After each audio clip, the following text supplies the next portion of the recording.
आज की हमारी कहानी है बांझ का दर्द। कम्मो यह नाम सारे मोहल्ले में आम था। मोहल्ले वालों के मुंह पर कम्मो नाम ही रहा करता था।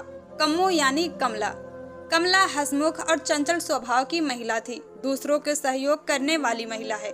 उसकी आवाज हर गली में गूंजती है। हर घर की महिला जब तक कम्मो से बात नहीं कर लेती तब तक उनको चैन नहीं मिलता।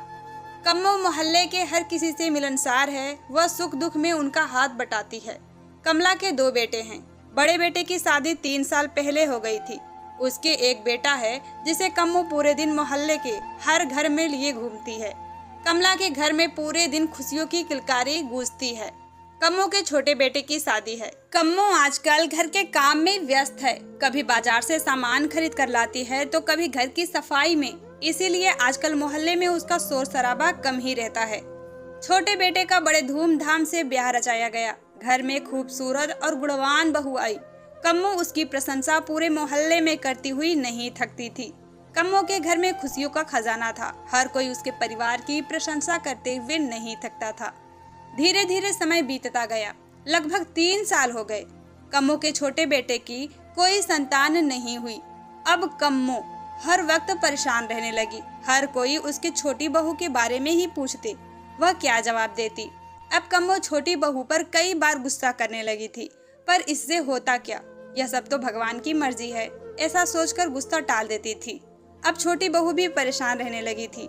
वह अकेली अंदर ही अंदर घुटती रहती थी। जब घर में इस तरह की बातें होती थी तो वह रोने लग जाती थी।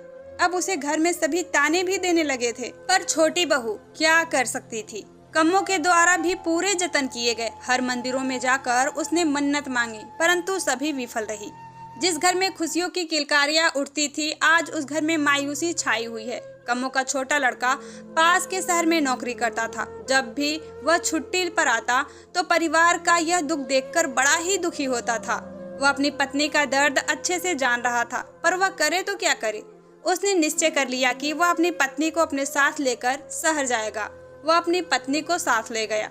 जब वह ड्यूटी पर चला जाता तो वह अकेली इसी बात को लेकर बहुत परेशान रहती थी और अंदर ही अंदर रोने लगती थी। ससुराल में उसे हर तरीका का सुख मिला, परंतु एक महिला का सबसे बड़ा दुख बाँझपन होता है, जो उसे देखने को मिला। यह बात उसने अपने दोस्त को बताई और उसने बताया कि आप किसी डॉक्टर की सलाह ले सकते हैं, जिससे आपको संतान का सुख मिल सकता है, क्योंकि हमारे शरीर में बहुत सारी कमजोरियां होती है जिनका इलाज संभव है। अगले दिन दोनों तैयार होकर डॉक्टर के पास गए और डॉक्टर से अपनी समस्या बताई। डॉक्टर ने कुछ टेस्ट कराए और उनको कहा कि चिंता की कोई बात नहीं, आपको संतान सुख मिल जाएगा। इसके लिए हमें IVF प्रणाली का प्रयोग करना पड़ेगा।